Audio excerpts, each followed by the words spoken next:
Welcome to our program on Kardec Radio.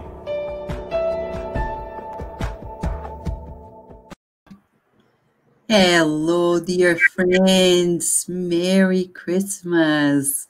We are here together with you in this very special night. What a night. What an opportunity for us to nourish ourselves with the Christ. He has finally come. And whenever we revisit the coming of the Christ, we rejoice.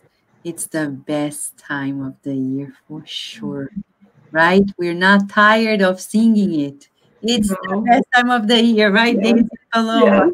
And we can feel it. We can feel the joy at this time. And of course, we understand that Jesus truly sends more energy and vibration. So we feel it. We are so thankful for it. And for this year, we definitely need it. Yes, we need it. Yeah. Right? Yeah. The pandemic is here still. And for those who are watching us, we are the SSVA and Kardec Radio. We're supportive of science because we're spiritists. So science says masks, social distancing, do not travel. I mean, people do what they gotta do, but let's not forget, we need to be mindful of the whole. We need to be mindful of everyone.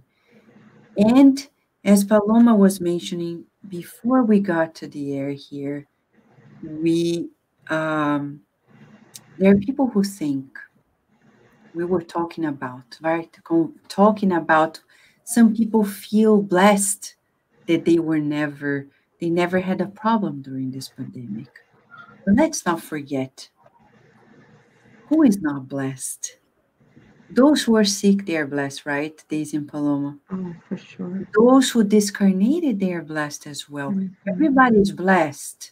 Mm-hmm. It's a very materialistic view when we feel that the blessings in our lives come in golden form or in money shapes. It doesn't. Or in temporary health. We're blessed throughout. Correct? Right, Paloma? You want to mention something else, Paloma? Yes, I think that's beautiful. And Jesus said, blessed are the afflicted. So if we feel that we are going easy in life, it might be a little awareness for us. And Jesus came to exemplify that for us. And of course, talking about Christmas, we know that he came in very simple manners. So if we have to really think of something is less selfishness, being less materialistic, and being thankful that for all the blessings that we have, including this life. Right. Wonderful. So we're going to begin this special session while Carol Correa and Luciana Nicoliello are at the other channel at Kardec Radio's YouTube and the Facebook page of the Spiritist out of Virginia. They are doing a beautiful session on Jesus' miracle, another miracle of Jesus. So he's being born here, and he's already operating miracles there. This is fascinating. Wonderful. Right? So let us begin with a message that Paloma brought to us about Christmas, right, Paloma? Yes, so it's a message from the book Living Spring, the very last chapter, chapter 180. The title is Christmas, and it says, "Glory to God in the highest, and on earth peace to men of good will." Luke 2:14. Announcing the great renewer, the angelic legion at the manger spoke no word of violence. Glory to God in the divine universe, peace on earth, goodwill to men and women. Bequeathing the new age of safety and tranquility to the world, the Supreme Father did not vest the heavenly ambassador with powers to injure or destroy. No punishment for the greedy rich, no punishment for the desperate poor, no disdain for the weak, no condemnation for sinners, no hostility toward the proud Pharisee, no anathema against the unaware Gentile. Using the hands of Jesus, the divine treasure was poured out for the work of goodwill. The justice of an eye for an eye and a tooth for a tooth had finally encountered love, ready and willing for sublime selflessness all the way to the cross. Amazed before the light born in the stable, people and animals expressed indescribable joy. From that unforgettable moment on, the earth would be renewed. The torturer would be worthy of compassion. The enemy would become a misguided brother or sister. The criminal would be regarded as ill. In Rome, the people would gradually cease the slaughter in the circus. In Sidon, slaves would no longer have their eyes gauged out by the cruelty of their masters. In Jerusalem, the sick would no longer be relegated to the valleys of filth. Jesus brought the message of true fraternity, and revealing it, he passed victoriously from the straw manger to the bloody cross. Brothers and sisters, you who hear the sweet echoes of the angels' miraculous song at Christmas, remember that the Master came to us so that we may love one another. Christmas, good news, goodwill. Let us extend sympathy to all, and let us truly begin to live with Jesus in the splendor of a new day. Wow. Thank you, Paloma. Let us then pray together, friends.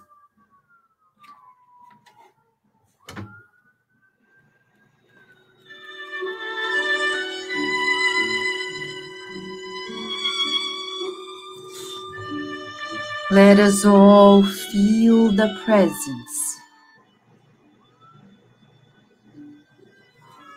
of the Almighty Father, Mother of all of us.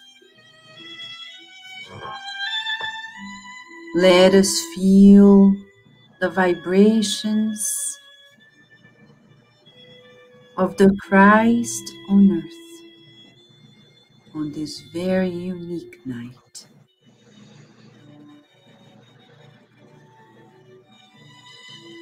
Dear Master Jesus, you always envelop us with encouragement, kindness, understanding. And we want to emulate you. But often, we don't make it. We don't achieve the goal, and we have to begin anew. Today, we want to visualize you in our hearts, receiving our hug of gratitude. Thank you for coming to us, for never giving up on us, for loving us unconditionally. Thank you, Master Jesus, for being such a patient teacher, a wonderful friend, and the best doctor and therapist we could ever have. Thank you for teaching us grace under pressure. Thank you for showing to us new perspectives that renew our hope and boost our joy. May we be courageous to march in this rocky road with you. So one day we can be in the arms of God. Not that God is not with us, but we want to be with Him.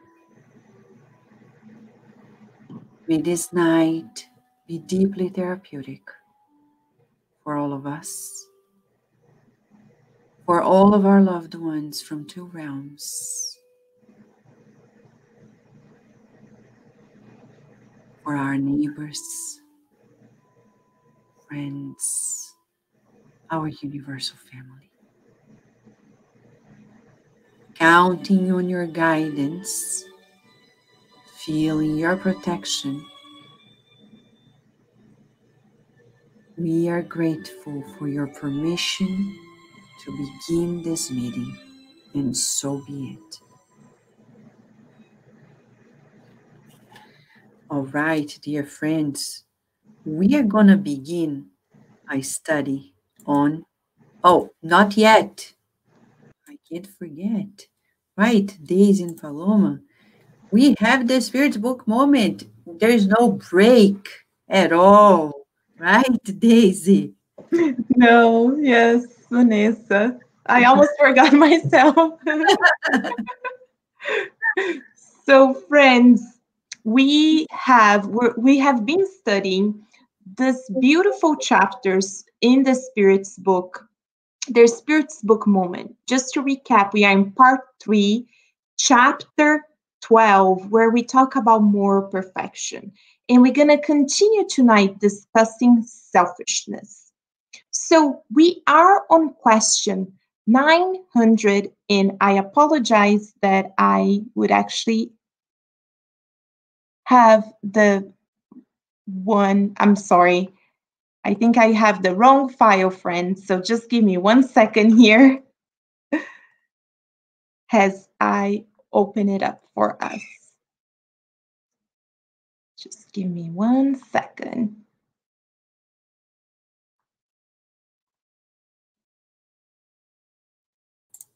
It's okay, Daisy. So meanwhile, we want to tell everybody, while Daisy is opening the file for this, that in this new year, in 7 days, we're going to enter a new year, new decade.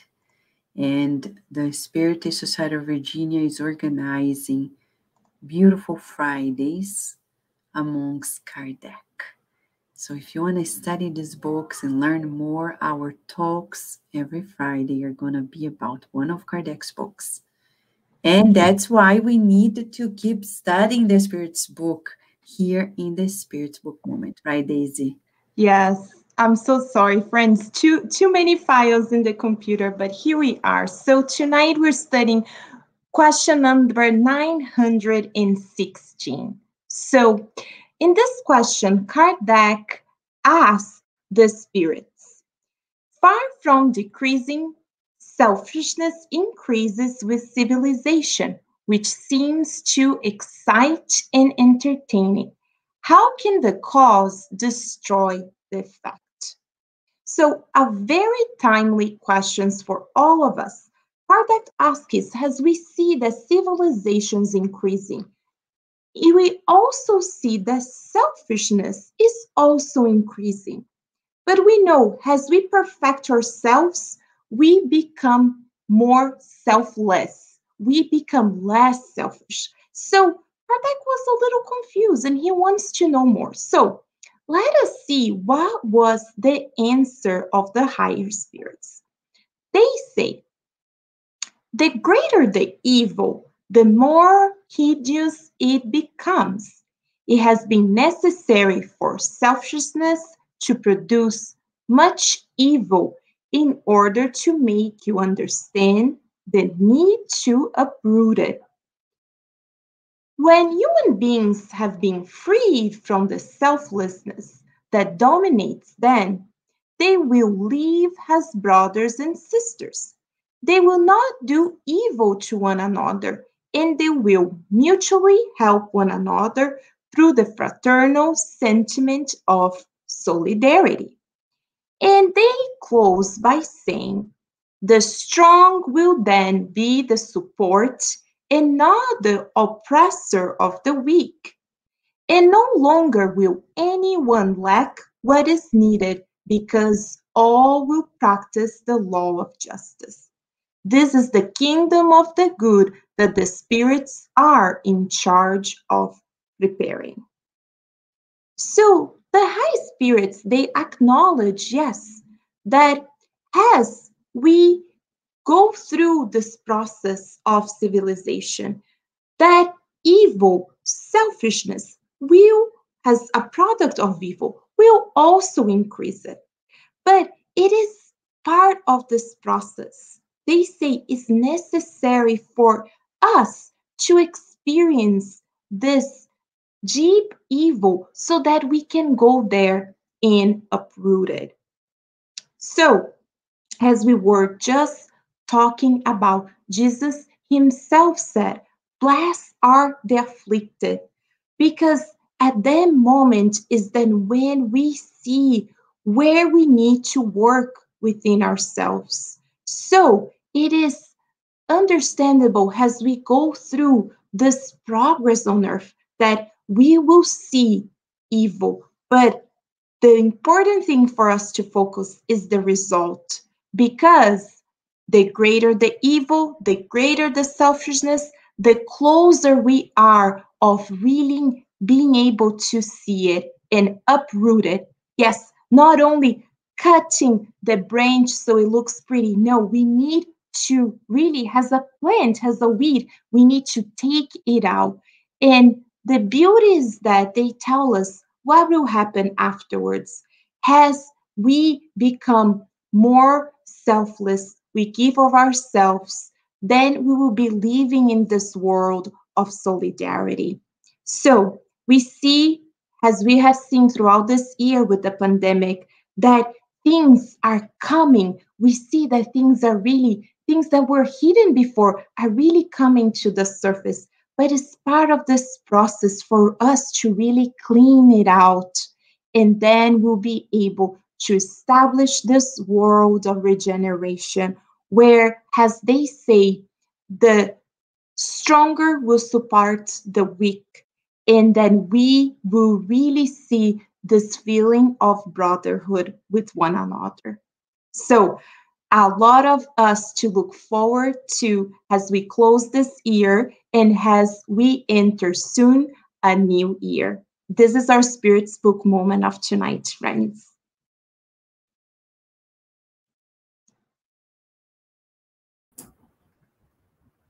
Vanessa, Thank you, Daisy. And as we are here on Christmas Day, we want to revisit, for us Spiritists, Jesus is the model and the guide for us on earth. So he comes to serve God, and we are being asked to join in.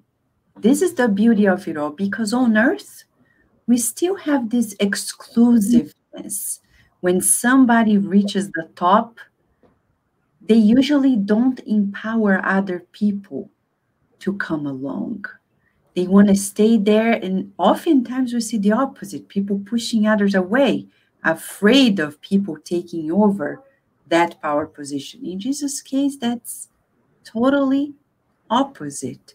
He empowers all of us, and he invites us to join in. He doesn't want to be served by us. He wants to serve, and he invites us to serve as well, because he puts God as the center of everything. So that's the difference. And today we are going to revisit the true meaning of the coming of the Christ. If Christmas is the coming of the Christ, the celebration of this wonderful moment, it's dividing history and time on earth. It's also a moment for us to change our lives completely. Emmanuel, through Chico Xavier, wrote a message titled Prayer of Service. And we want to know more about it. Prayer of service is, of course, it was first and foremost psychographed in Portuguese, but it was translated by our team at the Spirit Society of Baltimore, and it became one of the prayers in the book Enlightening Messages, and the CD that we've recorded. It's in Greg Stewart's voice, and it was produced by us at the Spirit Society of Baltimore. And it's a phenomenal CD. You can still find it at the website of the Spirit Society of Baltimore, ssbaltimore.org. Before we begin, we want you to feel it. But to feel it, I have to click one more button. So we have to go back. We have to go back here, because I forgot to click one major thing. Sharing the sound, right? Sharing the sound. So let me share the sound first, as I do it all over again. And, okay, share audio. We want you to listen to the prayer. Let us listen together. And then, it's not long. Let's feel it. You can come, Vivi. Let's see here in this prayer. Okay, let's listen.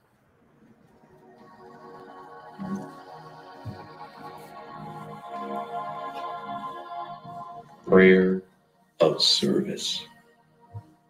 Lord, teach us to walk the enlightening path of service.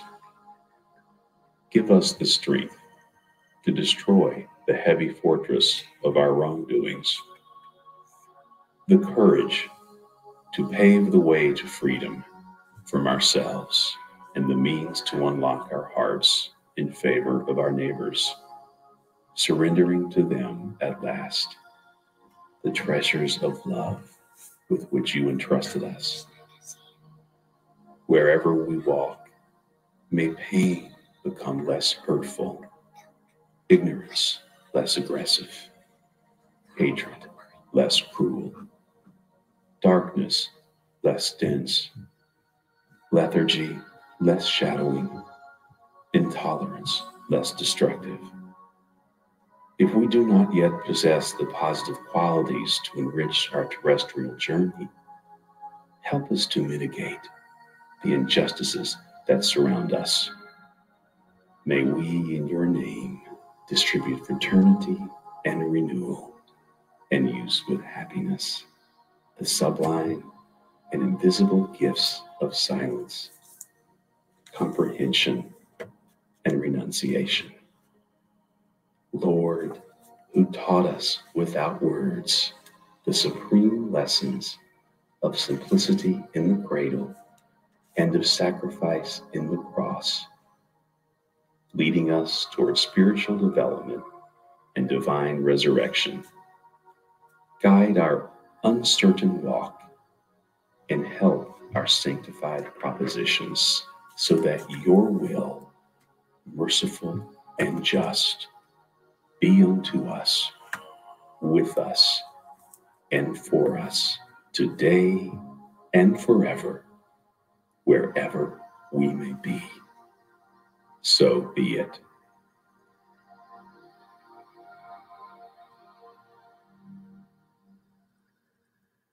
So now we have a feeling, and that's how the message begins.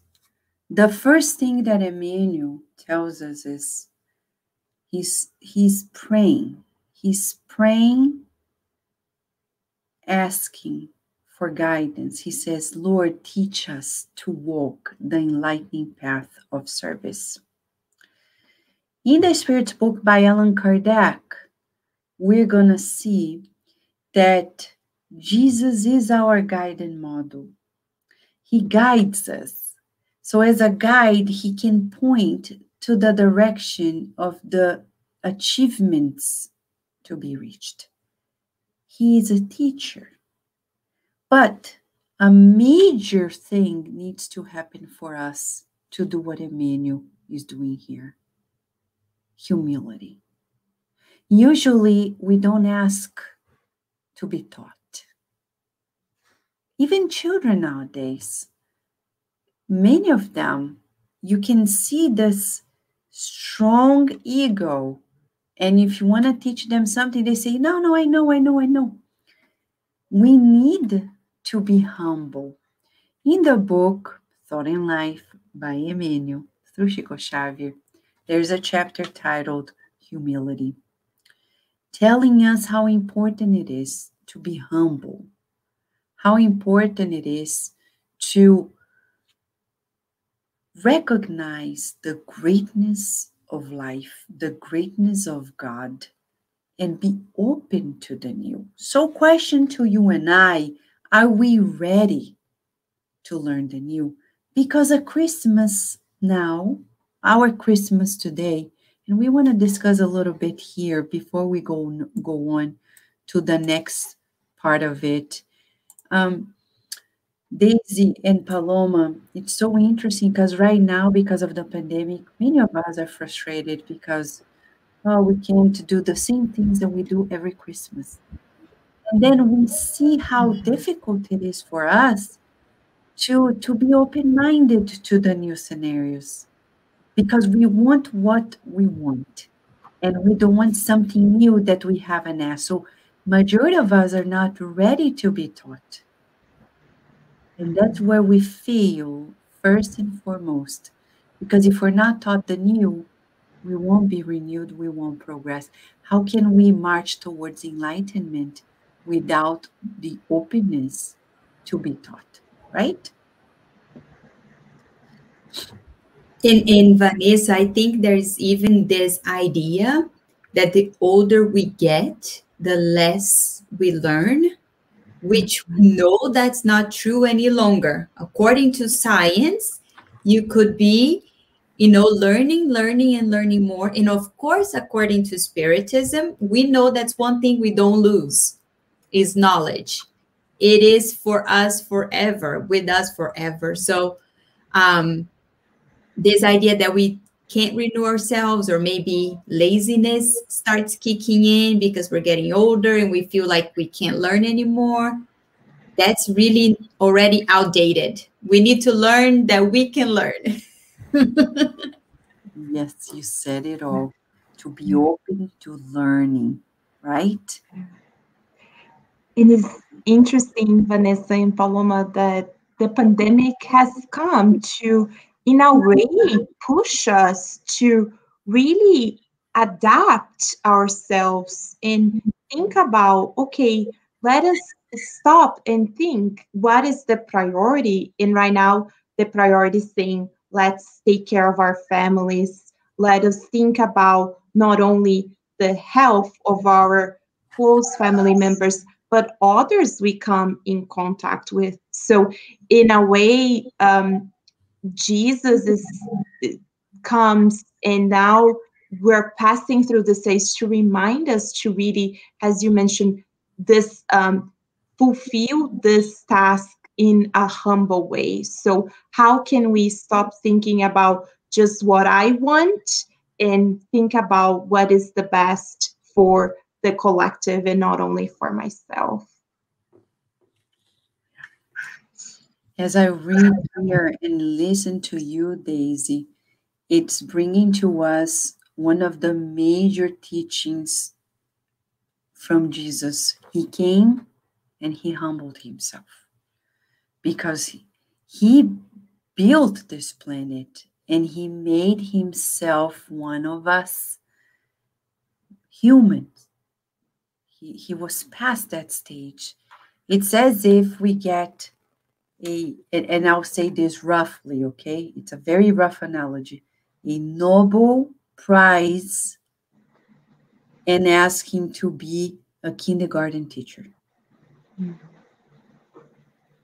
I'm not going to say that he knows more than the teacher because kindergarten teachers need skills that probably the Nobel Prize don't have. But we're saying, just talking about the depths of the knowledge, you need to talk to children. You need to change. You can't say everything that you know. It takes humility. It takes understanding. And here comes, we need to be open to learn. So the first topic for us tonight as we celebrate Christmas is we need to be teachable. You know, are we easy in that regard or not? So that's number one. But there is more. Few more verses, not many more, but there is more for us. And Emmanuel brings to us the following. He says, give us the strength. So he's so humble that he asks for strength to destroy the heavy fortress of our wrongdoings. Because we come from many lives, and there is the conditioning. It's like you're used to go from your home to your work, doing the same pathway. And then one day you say, I want to go a different route, take a different route. But then when you least expect a least distraction, you're already back onto the same route. It's the power of conditioning. So we need strength to cut those bad habits. And we need to ask from above. Always. Chico Xavier, he also asked for strength. There were times in which he was sick, and he thought that was it. He had lung problems, tuberculosis, at a time when people were skeptical of the healing. And he was concerned. He was afraid. He was crying. But Emmanuel, the author of this message, told him, stay strong. This shall pass. He took the medical precautions and he healed. But that was not the only one. He had several different other problems. Financial, family problems, several different levels at all dimensions. And yet, he always prayed for strength. And Emmanuel is saying, we need to ask for strength. Do you ask for strength, friends? Do we ask for strength? It's important to say, I don't know how I can do this, but God, you know, please give me strength so I can do it and I can overcome my old tendencies. As Kardec says in the Spirit's book, there's a chapter about reincarnation. When Kardec asks about how can we get to know of the plan in our reincarnation if we don't remember? And the Spirit's answer, observe your instinctive tendencies. So we can research and study ourselves, our own selves, and see where, there is this heavy fortress of wrongdoings, the instinctive tendencies, the things that we keep repeating, and then ask for strength so we can overcome it, vices, addictions of all sorts. But not only strength, courage. Courage to pave the way to freedom from ourselves. Why? Because sometimes to break that pattern means new friendships, old friendships will be gone. Yes, and sometimes we don't have that courage. Because what people are going to think of me, right? In the book Good News, and this is the cover in Portuguese, because in English still to come, Boa Nova, Good News, by Humberto de Campos. Bartholomew gets to know from Jesus that courage is one of the most important trademarks of the follower of the good news, of the gospel. Courage to do what? To do the right thing when everybody doesn't agree with us. It's when it's okay to be selfish on earth. It still is okay. For example, right now, we're traveling. Oh, I don't care. I miss my family. I want to go. But then you say, I'm sorry, family. I can't come. And why not? Why not? And you have the courage to break that selfish pattern in your family. When you want to donate something to people who are at risk versus give it to your family. People are like, oh my gosh, you gave that computer to the homeless? And I'm just saying this figuratively speaking. And you didn't give it to me?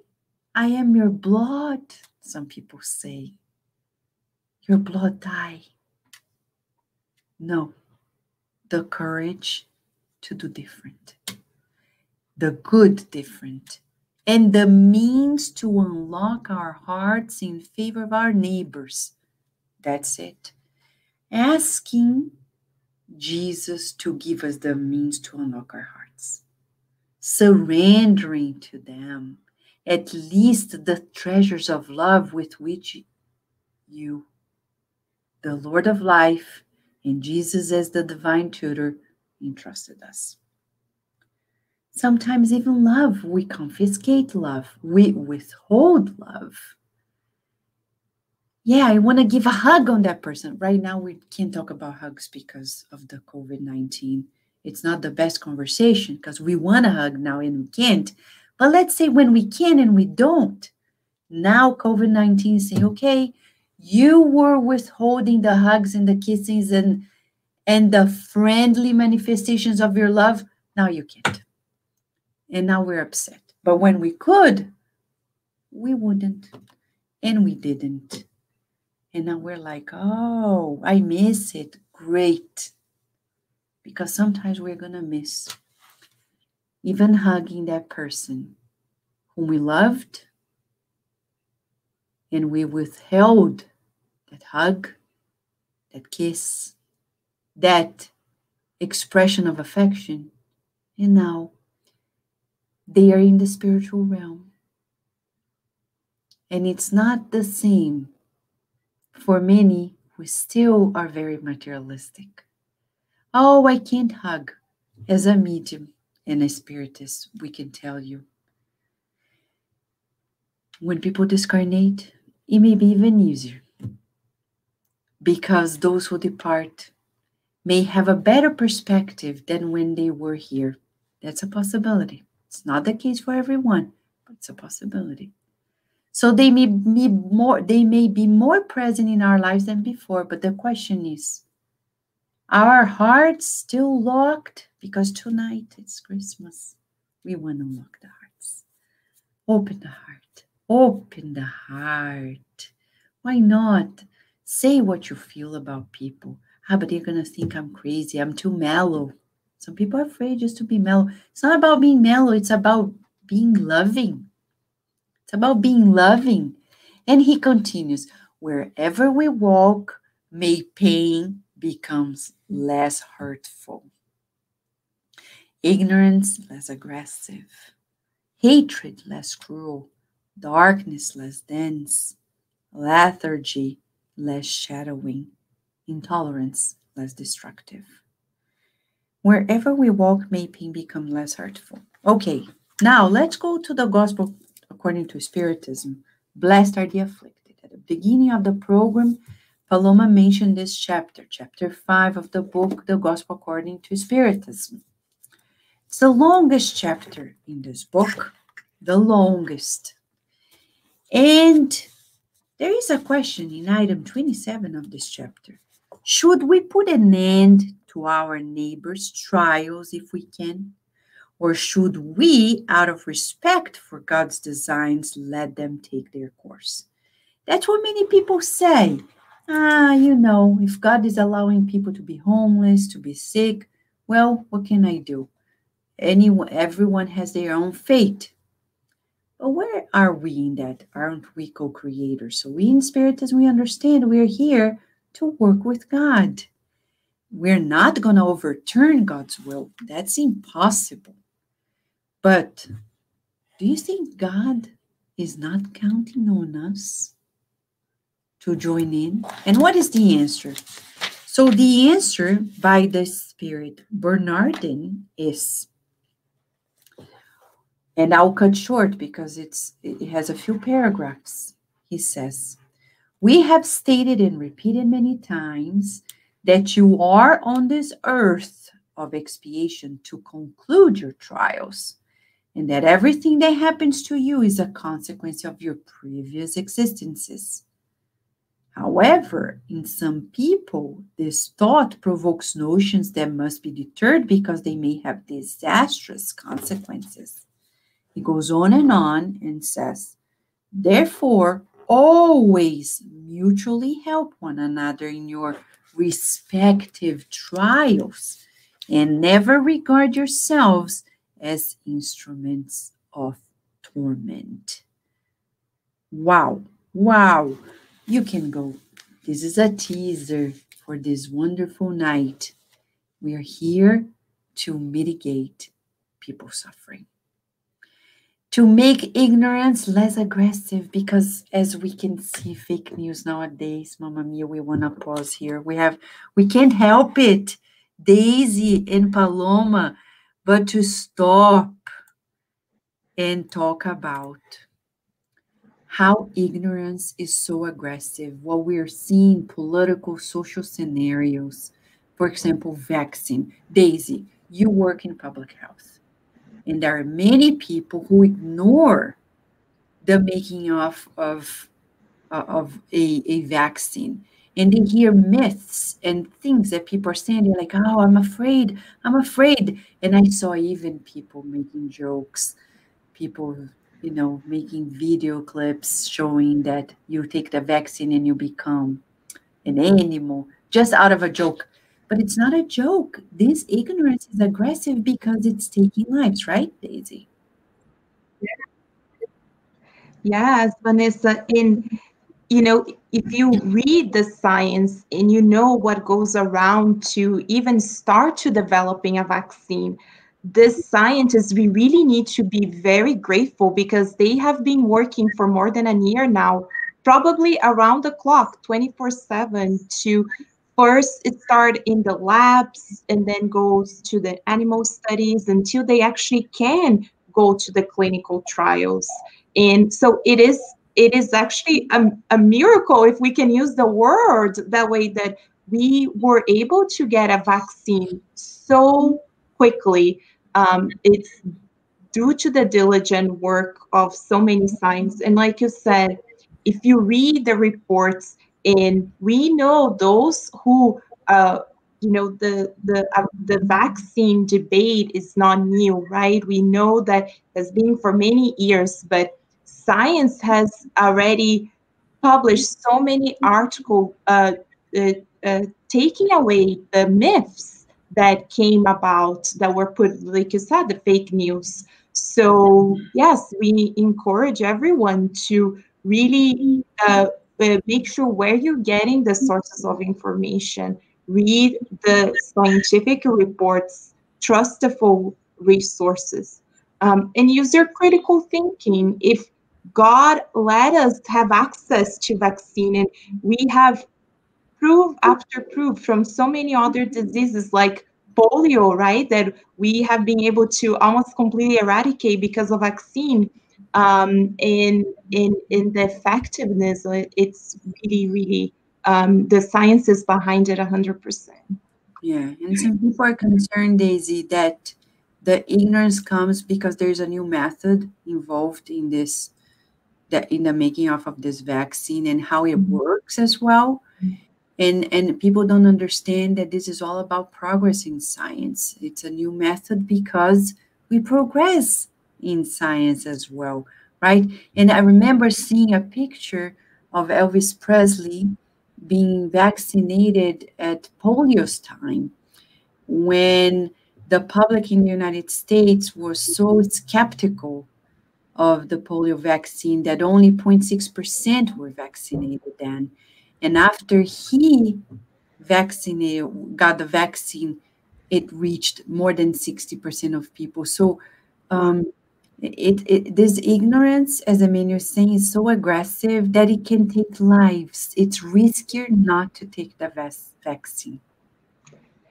Exactly, Vanessa. Yes. I mean, you look at the numbers and the number of deaths that we are seeing, and now with discussions about even a more virulent strain, so something that's going to be even stronger, the effects in the body. So that's, like you said, is progress. And thank goodness there's a new method, right, that they could discover, because it's a new virus too, and it's even from the other pandemics that we have seen. So thank goodness we have been able to utilize science to do it.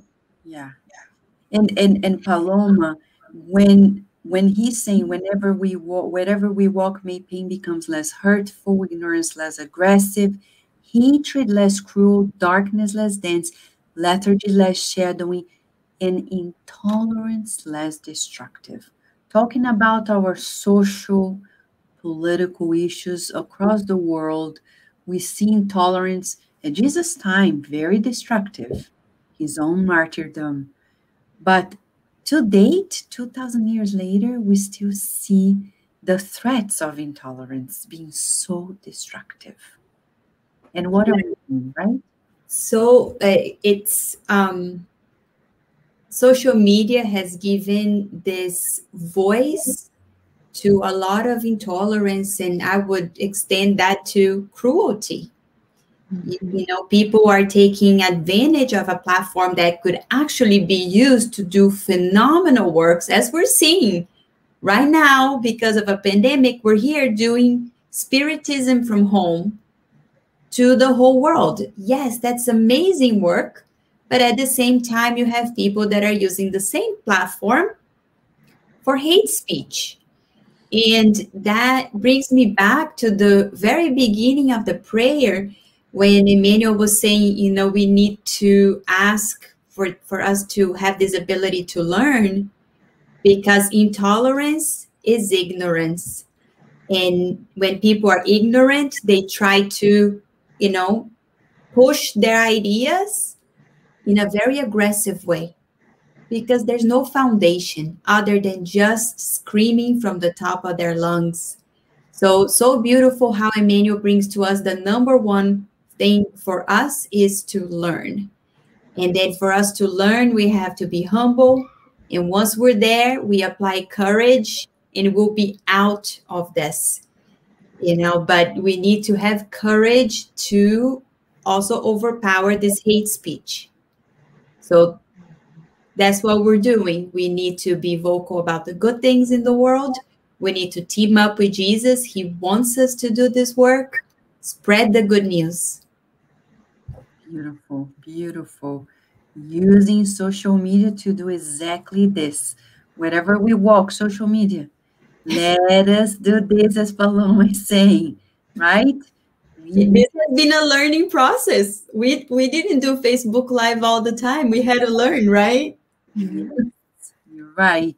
And Emmanuel saying that, he continues with the last half of his message, pretty much, when he says, if we do not yet possess the positive qualities to enrich our terrestrial journey, help us to mitigate the injustices that surround us.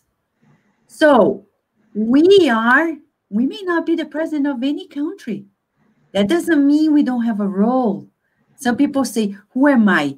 You're a child of God and you're a citizen.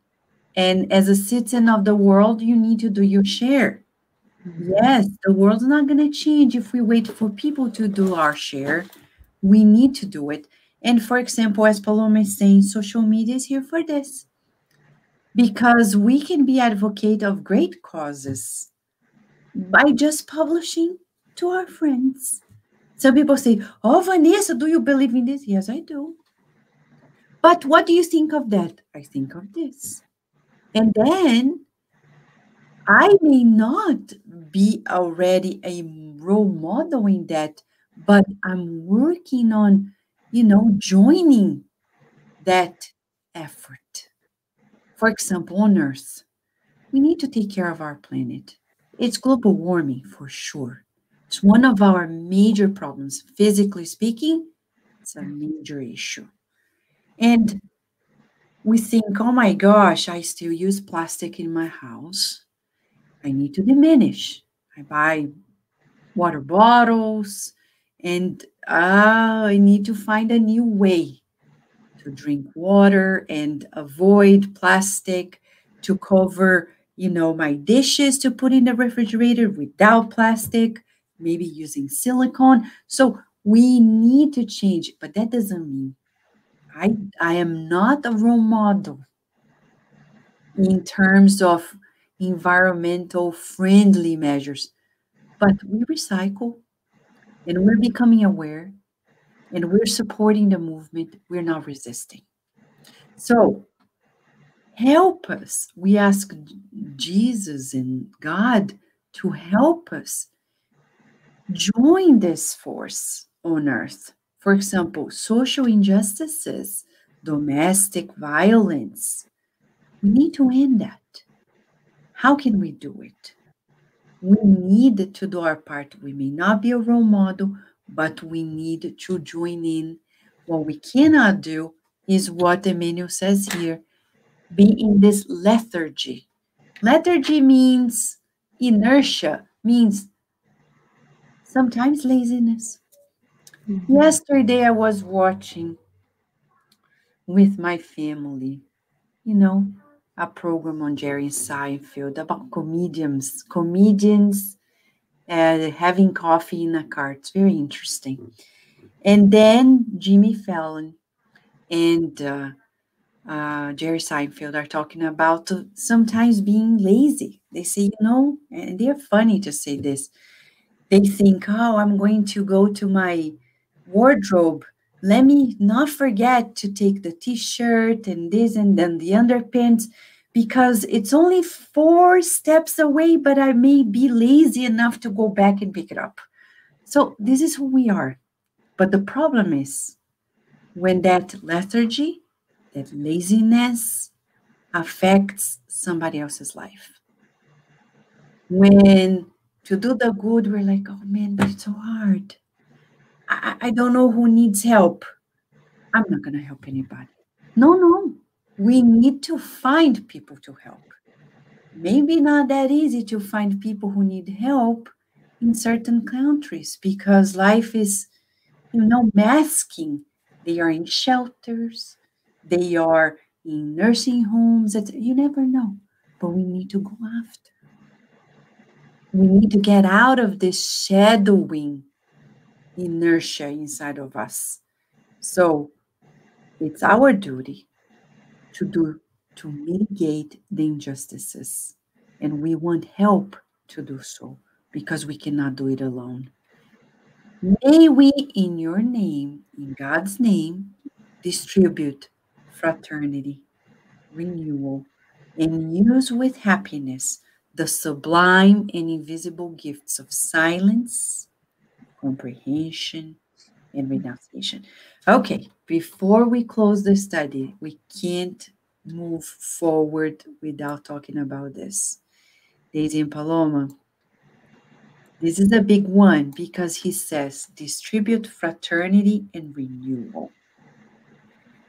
And we want to probably brainstorm a little bit about what would be to distribute fraternity and renewal in our day-to-day society, right? How do we do it? It's not physical goods that will say, here's fraternity to you, right? But how can we do it? Distribute fraternity and renewal.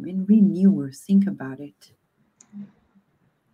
Yeah, I was thinking that so beautiful, the words that Emmanuel chose to say, distribute fraternity. It's really beautiful, and it makes me think of something so simple, which is just being kind to people, which sometimes it's hard, and in some societies harder than others, right? People are rushing, and then you're not noticing each other. You're not noticing the cashier at the supermarket. You didn't notice somebody that maybe opened the door for you. You didn't notice your colleague that maybe came in the office with, maybe broken arm or a leg, and you didn't notice because of this. We're not seeing each other. And when we distribute fraternity, we are paying attention to that person, even if it's for that 1 minute. or 30 seconds where you walk in the elevator and the person doesn't ignore you with a cell phone and you say good morning. And it changes somebody's day. And I have a very simple example, but it made my day. So I apologize for bringing a personal example, but I went to the supermarket and I was carrying a really big bag of dog food, and it's heavy for me. Mm-hmm. And somebody came that was walking with his mother. This man just saw me and said, hold on, I'll put it in your car for you. And I thought that was the kindest thing that day. And I told him, I'm so grateful. You made my day. And I told his mother, well done. He's a good child. Yeah. Because he went out of his way and showed fraternity. And that's when I think of distribution of fraternity are small things that make people's days. Yes, you're so right. And you think about, as you said, the beauty of the word, like distribute, like it's almost as if you were like, here's the bread for you, Yeah. right? And renewal. Right now, Daisy and Paloma, we need renewal. We're talking about, man, the year is ending. We haven't stopped doing this, the works, and we want a vacation. We can't have a vacation. We want renewal. How can we distribute renewal? What does it mean to distribute renewal? Especially at a time when people are overwhelmed, being at home and not being allowed to, oh, let's go to the restaurant, or let's visit a friend, or let's do this. And oh, no. And people try. I know some people don't care and they do the same, but majority of us are not doing this. And we are in this second terrible wave in many countries around the world. Winter just beginning. And what is ahead of us, Daisy? Distributing renewal. How can we do that? Let's brainstorm together. No, yeah. It's interesting that the word renewal comes with fraternity, right? So in a way, I think one, it's like they're interrelated, right? How are you gonna have renew without the fraternity? And as you're saying, Vanessa, what comes to mind is that what can you do, right, to help others, to renew others? So like you said, yes, maybe we cannot go in we want to, do something nice with a friend, but sometimes is writing a card, right? Sending them a card, or if you know they're overwhelmed, right? You cannot maybe stop by to give them a hug, but maybe you can send them something in the mail, right? To make their days lighter, right? Or, for us that have family that live far away, maybe you can have, a meal delivered to the home so that, for that one day, the mom, the dad doesn't need to cook, so things like that seems so small, but like you said, is that like renew, like the refresh, like let's start, or let me take this task out of your to-do list, right? Let me help you. But you cannot do that without the fraternity, right? And as we were saying, you and Paloma, opening our eyes, because I think most of the times we don't pay attention, right? We are so focused in ourselves, my need, my family needs, and we don't really pay attention. And let me stop, but yeah, that person today, I talked to them and something wasn't right. Like, so it seems so small, but it, like Paloma said, it can really make someone's day. So You're right. And then I definitely think that this signs of fraternity, when you receive that fraternal look or help, you do feel renewed. oh yeah, you're right. You feel renewed. Okay, so friends, the last part of this message is right here. Okay, we can say, he says, use with happiness the sublime invisible gifts of silence. Sometimes it's a gift. What do I say? Nothing. People in social media. Sometimes you make a comment somewhere, because we're free, right? You publish in your posts, and you make a comment, and then what do people say? They start being messy. Vanessa, aren't you going to say, no, I'm not going to say anything? Because, that's probably the best thing. Allow them to speak their minds and understand, and sometimes renounce the right to be right. Yes, that's something that is service as well.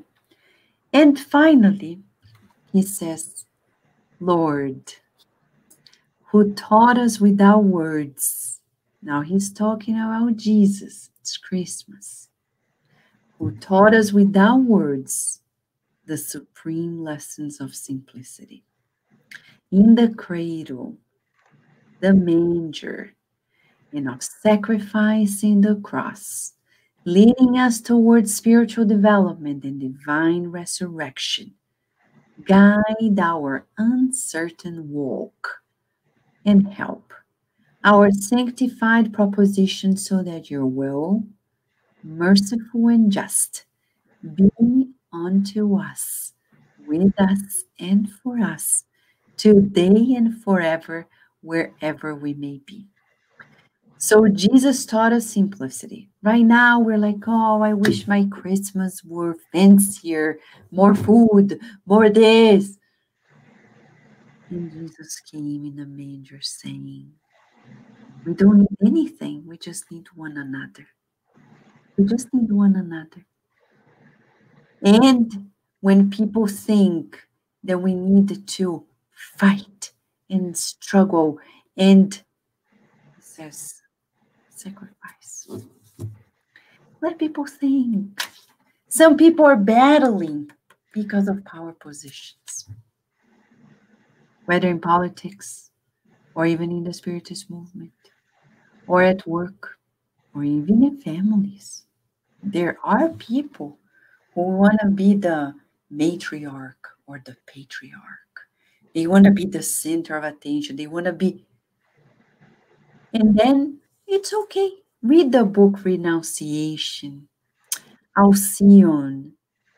She has so much knowledge, so much spiritual stature. And she sees people who are more ignorant, but she doesn't overshadow them. She sacrifices herself. If the sacrifice of the cross, like Jesus, is too much at his time, in this book, Renunciation, which is a wonderful Christmas gift, a wonderful New Year's gift for renewal, as we just discussed, it shows the sacrifices of daily life. Alcyone, in the book Renunciation, teaches us the ins and outs of this renunciation, that we are learning this sacrifice. Because we, as Emmanuel is saying, we are growing spiritually. And one day we're going to ascend. One day we won't be here. Imagine the day we're going to be together in another dimension, learning something new. The problems will be different. We can't even, some people are attached to their problems. They can't let go of their problems. Let go of your problems. Allow yourself to have new problems in the new year. Because at Christmas, we need even to sacrifice that stereotyping of ourselves. Sometimes we say, we label ourselves, I am like this. And people are saying, but you don't need that. No, but that defines me. And we need that imperfection to define us. Please don't. We don't need that to be loved and approved of.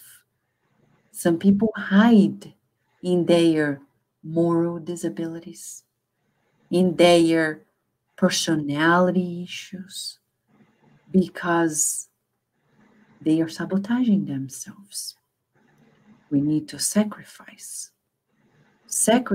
that, and be courageous to be who we are without the masks. We need the masks against the coronavirus, but we don't need the persona that we are creating, because at the end of the day, we are immortal beings. And he finalizes with an expression that probably we say every time we say a prayer. So be it. But people don't know what it means. But Kardec, in the Gospel According to Spiritism, explains what so be it means. And I'll read a little bit of it as a teaser, because Spiritism is science. Mamma mia, we love it. It's chapter 28, Collection of Prayers, item 8 in the Lord's Prayer. Item 7, he says, so be it is as if we're saying, O Lord, may it please you that our desires be fulfilled. Nonetheless, we bow down before your infinite wisdom regarding all the things that we have not been given to understand. May it be done according to your holy will, not ours. For you desire nothing but our good, and you know better than we do what is useful for us. We address this prayer for you, O God, for ourselves. We also address it to you for all suffering souls, whether incarnate or discarnate, our friends or enemies, for all those who ask for our help. We pray for your mercy and your blessing upon all. That's Kardec's take on the Spiritist view of that wrap-up of a prayer. Amen, or so be it. We want God's will to be done, right, Daisy and Paloma? We are here wrapping up this beautiful prayer, and Emmanuel says we surrender to God's will at the end of the day. Today, we're celebrating Christmas tonight, and we are at the corner of a new year, a new decade as well. What is God's will for us? We may be asking, right?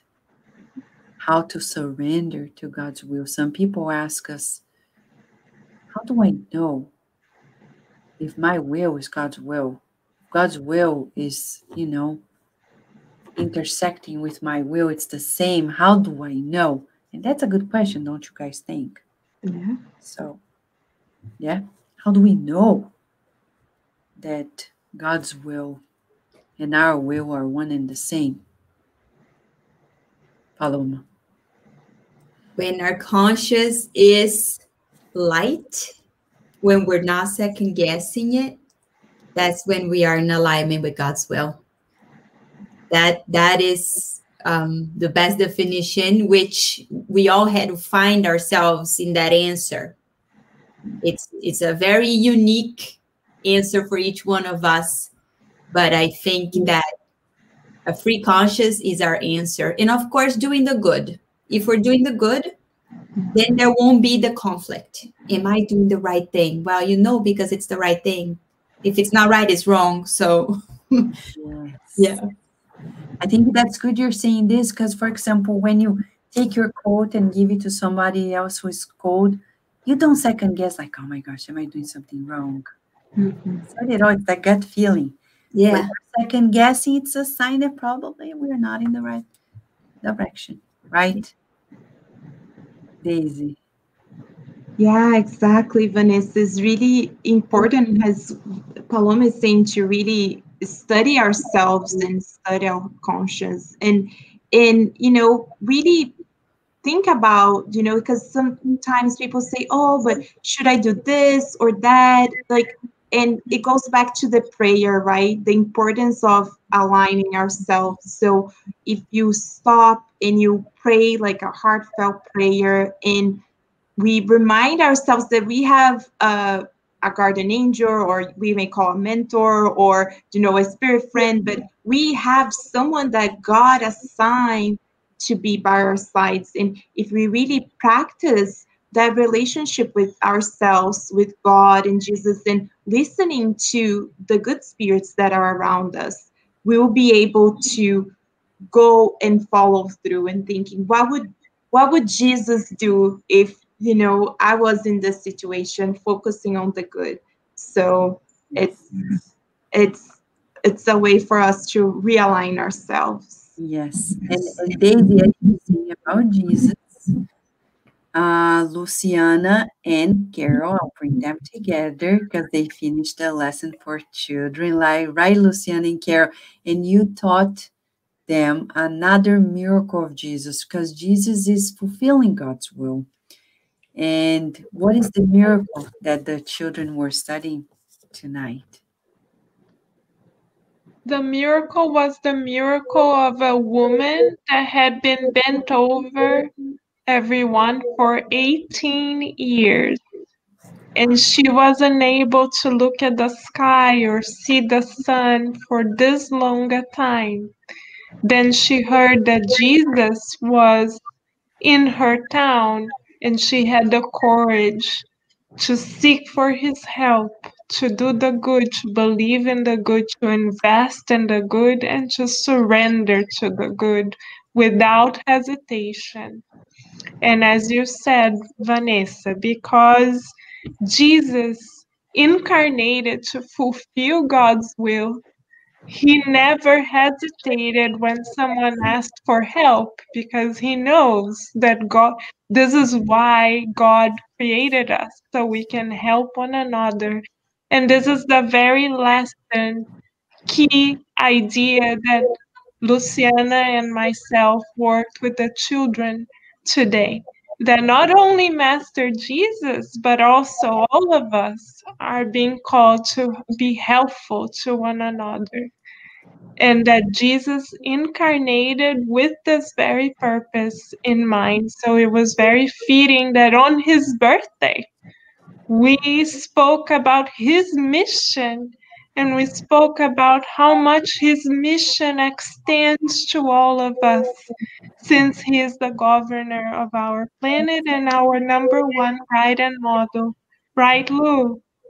Right. So we taught the children about being helpful, and the praise about being being the service, and we see the master that came from other galaxies, like being very elevated to serve everyone.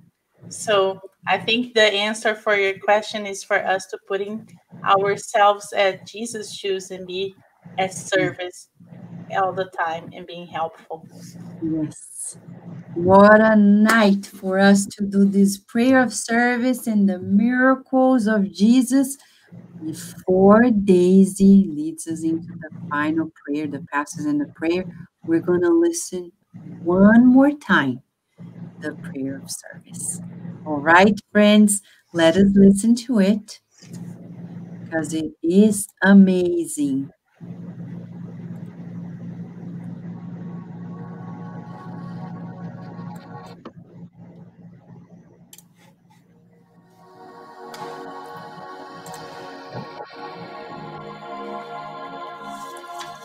Prayer of service. Lord, teach us to walk the enlightening path of service. Give us the strength to destroy the heavy fortress of our wrongdoings, the courage to pave the way to freedom from ourselves, and the means to unlock our hearts in favor of our neighbors, surrendering to them at last the treasures of love with which you entrusted us. Wherever we walk, may pain become less hurtful, ignorance less aggressive, hatred less cruel, darkness less dense, lethargy less shadowing, intolerance less destructive. If we do not yet possess the positive qualities to enrich our terrestrial journey, help us to mitigate the injustices that surround us. May we, in your name, distribute fraternity and renewal, and use with happiness the sublime and invisible gifts of silence, comprehension, and renunciation. Lord, who taught us without words the supreme lessons of simplicity in the cradle and of sacrifice in the cross, leading us toward spiritual development and divine resurrection. Guide our uncertain walk and help our sanctified propositions so that your will, merciful and just, be unto us, with us, and for us, today and forever, wherever we may be. So be it.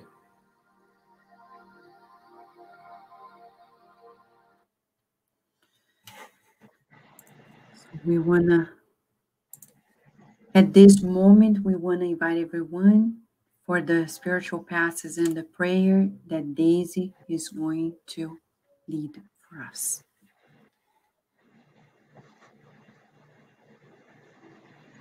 So we invite everyone to close their eyes. And in this blessed evening, let us picture this beautiful and bright star. It's a Christmas star that is shining so bright tonight. We can feel the light of the star falling on earth. Has a beautiful rays of light.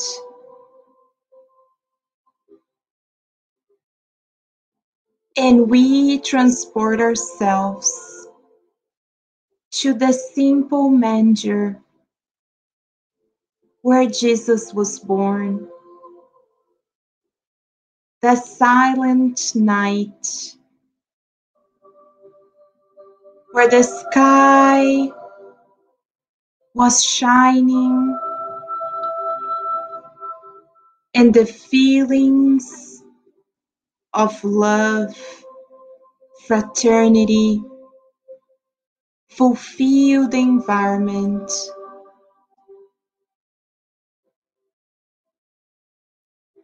And as we look in this simple manger, we see our Master Jesus in the eyes of a child that is just born.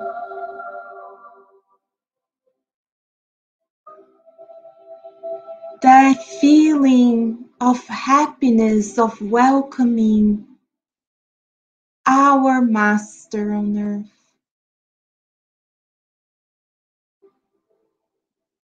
We see in his eyes that we are loved. And by his smile,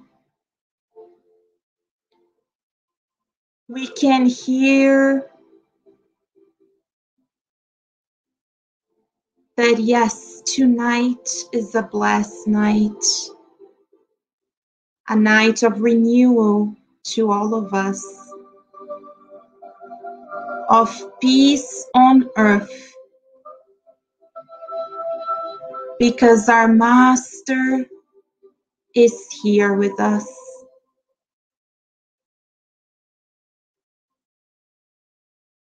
And as this beautiful star continues to shine, we give ourselves, each other, our hands, and we form a beautiful circle around our planet Earth, feeling the joy,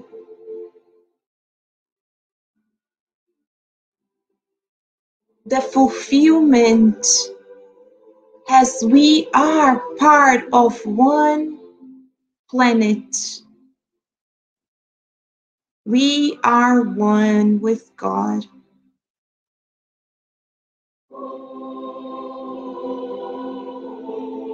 We imagine that this Christmas star is distributing light to all homes on earth.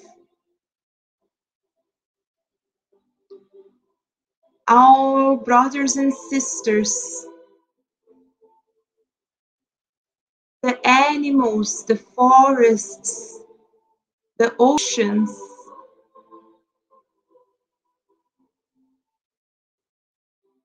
everything is light. Because Jesus is born inside of our hearts. As we focus on this, we raise our thoughts to our Master.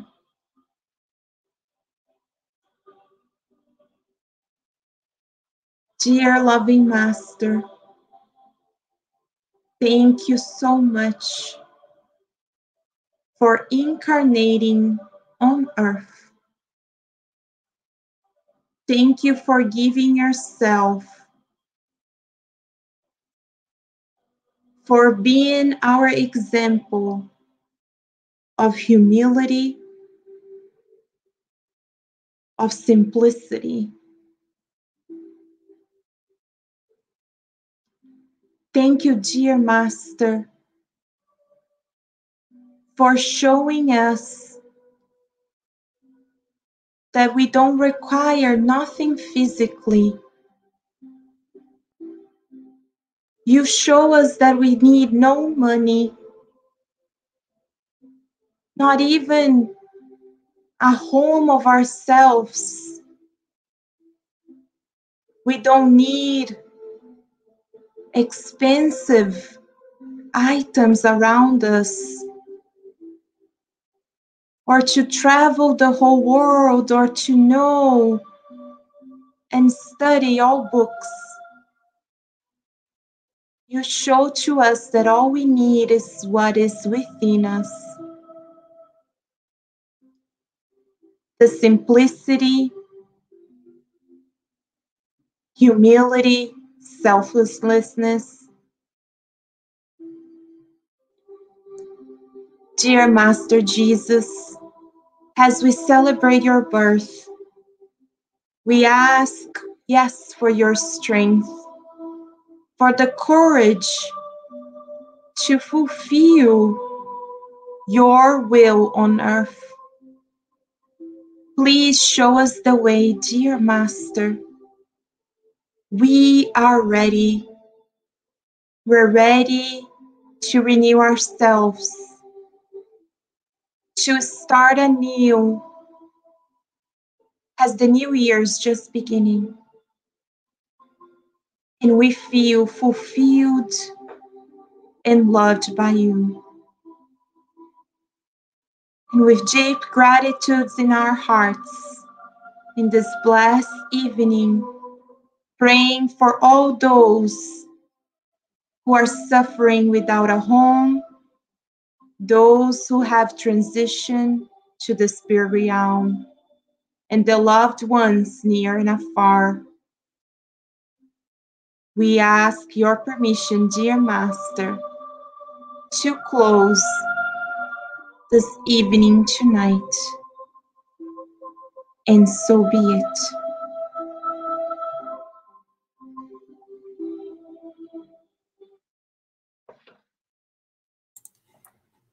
All right. We want to wish everyone Merry Christmas. Let us think of those who need our help. Let's mitigate suffering wherever we are. And we look forward to being with you again next Friday on the first day of the new decade of 2021. Thank you, friends, and see you next year.